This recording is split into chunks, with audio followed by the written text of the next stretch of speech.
துன்புறுத்தல். ஆட்சி மாறினா பிஜேபி கண்டிப்பா. வந்தா இதெல்லாம் அதாவதுமா மாறிடும். ஒரு ஆட்சியினுடைய அரசாங்கம் என்றால் மக்களோட பயம் எப்படின்னா யார் வந்தாலும் நம்மளுக்கு பாதுகாப்பு இல்ல, இல்லாம போயிடுச்சு அப்படிங்கிற ஒரு மனப்பான்மை. அரசு என்பது சட்டம் ஒழுங்கை காப்பாற்ற வேண்டும். கண்டிப்பா. அதான் மிக முக்கியமானது. சட்டம் ஒழுங்கு என்பது ஒரு மாநில அரசாங்கத்தினுடைய முதல் கடமை. அதை செய்ய தவறிவிட்டது திராவிட முன்னேற்றக் கழக, திராவிட மாடல் அரசு அப்படின்னு பெருமையாக சொல்லிக்கிற திராவிட முன்னேற்றக் கழக அரசு என்பதை தான் நாம் தொடர்ந்து வருகிறோம். சட்டம் ஒழுங்கில் சுத்தமாக இல்லை. சட்டம் ஒழுங்கு சீர்கேடு, கல்வித்துறையில் மிகப்பெரிய சீர்கேடு. இன்றைக்கி வந்து நான் ரொம்ப வருத்தத்தோடு சொல்கிறேன், 12ஆம் வகுப்பு படிக்கக்கூடிய ஒரு மாணவியை 9ஆம் வகுப்பு மாணவர்கள் இருவர், ஒரு 20 வயது பையனோடு அவர்கள் நண்பர்கள் என்று சொல்ல, அந்த நண்பனோடு சேர்ந்து பாலியல் துன்பத்திற்கு உள்ளாக்கியிருக்கிறார் ஒரு பள்ளியில் மாணவர்கள். அப்போ என்ன அர்த்தம்? இதுக்கு கல்விக்கு என்ன சம்மந்தம்னு கேட்கலாம்.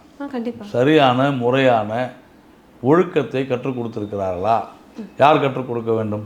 ஆசிரியர்கள். அப்போ அந்த ஆசிரியர் சரியாக இருந்திருந்தால் அதை கற்றுக் கொடுத்துப்பார்கள். ஆசிரியர்கள்லாம் சொல்லுவாங்க, நாங்கள் என்ன பண்ண முடியும், வாங்குகிற சம்பளத்துக்கு காசு. அது இல்லை விஷயம். ஆசிரியர்கள் என்றால் குரு. ஆசிரியர்கள் இந்த இளைய சமுதாயத்தை நல்வழி நடத்துபவர்கள்.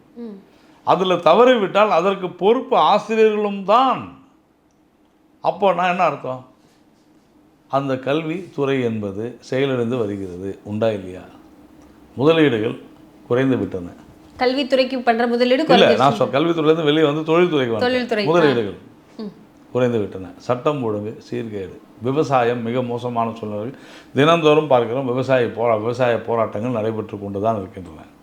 பஸ்ஸு 1000 ரூபாய் பெண்களுக்கு வந்து பெண்களுக்கு இலவச பஸ்ஸு பேருந்துன்றாங்க. ஆனால் பஸ்ஸே காணும். பஸ்ஸு போனால் நிற்க மாட்டேங்குது. மேம்படுத்தப்பட்ட சமூக பொருளாதார வளர்ச்சி அடைய மக்களுக்கு வழிகாட்டுவதே மக்கள் நீதி மையத்தின் முதன்மை பணி.